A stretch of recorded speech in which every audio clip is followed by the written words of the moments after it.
60 വർഷത്തിന് മുകളിൽ ഈ രാജ്യം ഭരിച്ച കോൺഗ്രസ് 2014 തെരഞ്ഞെടുപ്പിന് ശേഷം വലിയ തിരിച്ചടിയിലേക്ക് അടിപതറി വീഴുന്നു. 2014 ഒരു വലിയ തരംഗമുണ്ടാകുന്നു. ജനമതിനെ മോദി തരംഗമെന്ന് വിളിക്കുന്നു. ആ തരംഗത്തിൻ്റെ പുറത്ത് രാജ്യത്തെ കോൺഗ്രസിൻ്റെ പല പ്രബല സീറ്റുകളും കോൺഗ്രസിന് നഷ്ടമാകുന്നു. അധികാരത്തിൽ കാലങ്ങളായിരുന്ന ഈ രാജ്യത്തെ സ്വാതന്ത്ര്യത്തിൻ്റെ കൈപിടിച്ചുയർത്തിയ ഈ രാജ്യത്തിൻ്റെ മാതൃപ്രസ്ഥാനമെന്ന് വിളിക്കുവാൻ സാധിക്കുന്ന കോൺഗ്രസിന് ജനങ്ങളുടെ മുമ്പിൽ സ്വീകാര്യത ഇല്ലാതെയാകുന്നു. 2019 നടന്ന ലോക്സഭാ തെരഞ്ഞെടുപ്പിൽ കോൺഗ്രസ് തിരിച്ചു വരുമെന്ന് ജനം വിശ്വസിച്ചു. കേരളം അതിന് താങ്ങും നൽകി. 20 ലോക്സഭാ മണ്ഡലങ്ങളിൽ 19 കോൺഗ്രസ് നേതാക്കന്മാരെ ജനം വിജയിപ്പിച്ച് വിട്ടു. എന്നിട്ടും കോൺഗ്രസിന് വലിയ പരാജയമാണ് നേരിടേണ്ടി വന്നത്. നേരിയ ഭൂരിപക്ഷം മാത്രമാണ് സീറ്റുകളുടെ എണ്ണത്തിൽ കോൺഗ്രസിന് ഉണ്ടാക്കുവാൻ സാധിച്ചത്. എന്നാൽ 2024 വലിയ തന്ത്രപരമായൊരു നീക്കം തന്നെ കോൺഗ്രസിൻ്റെ ഭാഗത്തു നിന്നുണ്ടായി. ഇന്ത്യ സഖ്യം എന്ന ഒരു മഹാസഖ്യം രൂപീകരിക്കുന്നു. ഇന്ത്യയിലെ വിവിധ സംസ്ഥാനങ്ങളിൽ ശക്തി കേന്ദ്രങ്ങളായി നിൽക്കുന്ന പല ചെറു പാർട്ടികളെയും ചേർത്ത് നിർത്തിക്കൊണ്ട് NDA സർക്കാരിനെ അധികാരത്തിൽ നിന്ന് താഴെയിറക്കുവാൻ ശക്തമായ പോരാട്ടം നയിക്കുവാൻ ഇന്ത്യ സഖ്യം രൂപീകരിക്കുന്നു. പാർട്ടിയുടെ ഒരു സ്ഥാനത്തുമില്ലാതെ ഇരുന്ന രാഹുൽ ഗാന്ധി ഭാരത് ജോഡോ യാത്രയും ഭാരത് ജോഡോ ന്യായ് യാത്രയും നടത്തുന്നു. കന്യാകുമാരി മുതൽ കാശ്മീർ വരെ സാധാരണക്കാരായ ജനങ്ങളെ കണ്ട് അവരുടെ സങ്കടങ്ങൾ മനസ്സിലാക്കി അവരോടൊപ്പം നടന്ന് അവരോടൊപ്പം സംസാരിച്ച് അവരോടൊപ്പം ഭക്ഷണം കഴിച്ച് രാജ്യത്ത് വെറുപ്പിൻ്റെ കമ്പോളത്തിൽ സ്നേഹത്തിൻ്റെ കട തുറക്കുന്നു എന്ന പുതിയ സന്ദേശം ഉണർത്തിക്കൊണ്ട് പ്രസ്ഥാനത്തെയും ജനങ്ങളെയും ചേർത്തുപിടിച്ച് വളർത്തിക്കൊണ്ടുവരുവാനുള്ള തന്ത്രപരമായ നീക്കം നടത്തുന്നു.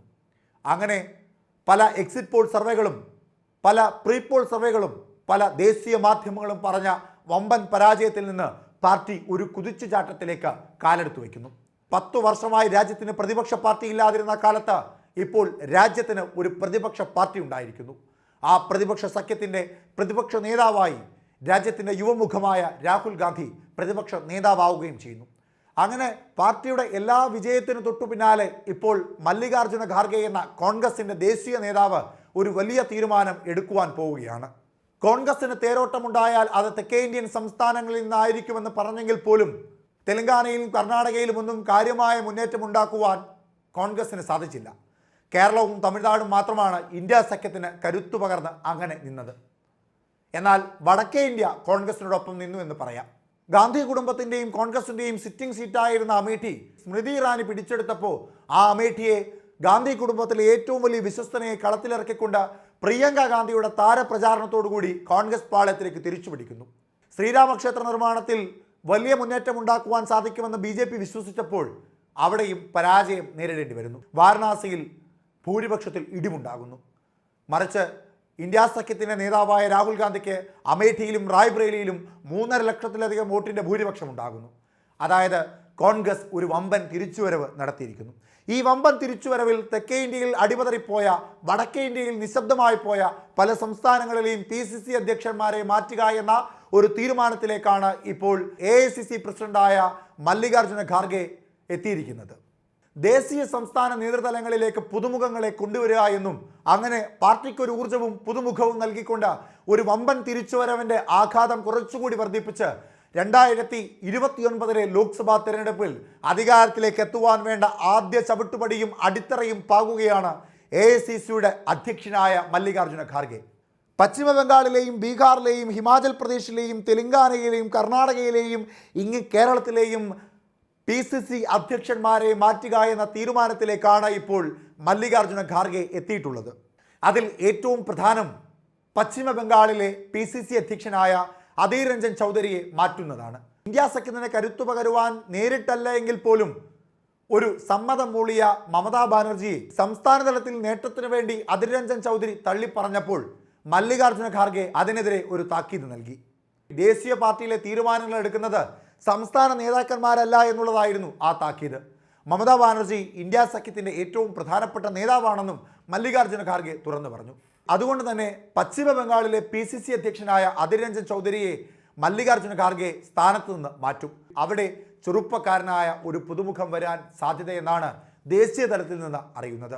42 സീറ്റുകളുള്ള പശ്ചിമ ബംഗാളിൽ വലിയ തിരിച്ചടി നേരിടേണ്ടി വന്ന കോൺഗ്രസ് അതിനുള്ള പരിഹാരമായാണ് അധീർ രഞ്ജൻ ചൗധരിയെ മാറ്റാമെന്ന തീരുമാനത്തിലേക്ക് എത്തുന്നത്. ബീഹാറിലും ഹിമാചൽ പ്രദേശിലും കർണാടകയിലും തെലുങ്കാനയിലും എല്ലാം അതുകൊണ്ട് തന്നെയാണ് PCC അധ്യക്ഷന്മാരെ മാറ്റുന്നത്. നിയമസഭാ തെരഞ്ഞെടുപ്പിൽ വമ്പിച്ച പോരാട്ടം കാഴ്ചവെച്ച തെലങ്കാനയിലും കർണാടകയിലും ലോക്സഭാ തെരഞ്ഞെടുപ്പിൽ അങ്ങനെ വലിയ തേരോട്ടമൊന്നും ഉണ്ടാക്കുവാൻ പാർട്ടിക്ക് സാധിച്ചില്ല. അതുകൊണ്ട് PCC അധ്യക്ഷന്മാരായ DK ശിവകുമാറിനെയും രേവന്ത് റെഡ്ഡിയെയും മാറ്റാമെന്ന തീരുമാനത്തിലേക്കും കോൺഗ്രസ് എത്തിയിട്ടുണ്ട്. പിന്നീടുള്ളത് കേരളമാണ്. സംസ്ഥാനങ്ങളിൽ ഉള്ള സീറ്റുകളിൽ 90% സീറ്റുകളിലും വിജയിച്ചു വന്നത് കേരളത്തിലെ കോൺഗ്രസ് ആണ്. 20 ലോക്സഭാ മണ്ഡലങ്ങളിൽ 18 UDF വിജയിച്ചിരിക്കുന്നത്.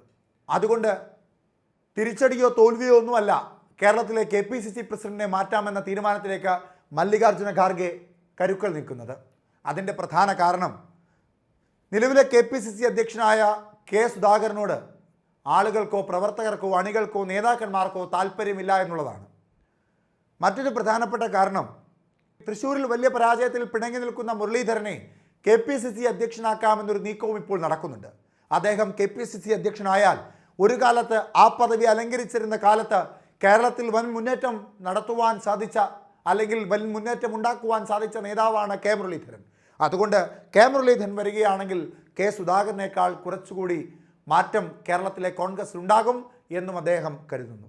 അങ്ങനെ പടലപ്പിണക്കങ്ങൾ പരിഹരിക്കുവാനും പോരായ്മകൾ പരിഹരിക്കുവാനും തിരിച്ചടിയിൽ നിന്ന് ഉയർത്തെഴുന്നേൽക്കുവാനും 2029 ലോക്സഭാ തെരഞ്ഞെടുപ്പിൽ രാജ്യത്തിൽ അധികാരത്തിലെത്തുവാനും പാർട്ടിയെ ഇന്ത്യ സഖ്യത്തിലെ ഏറ്റവും പ്രധാനപ്പെട്ട പാർട്ടിയാക്കി മാറ്റുക എന്ന ഉദ്ദേശ ലക്ഷ്യവുമൊക്കെ തോൽവി നേരിടേണ്ടി വന്ന പല സംസ്ഥാനങ്ങളിലെയും PCC അധ്യക്ഷന്മാരെ മാറ്റുന്നത് കൊണ്ട് മല്ലികാർജ്ജുന ഖാർഗെയുടെ ഉള്ളിലുണ്ട്. ഇനി കണ്ടറിയണം ആരായിരിക്കും ഈ സംസ്ഥാനങ്ങളിലെ PCC അധ്യക്ഷന്മാരെന്ന്.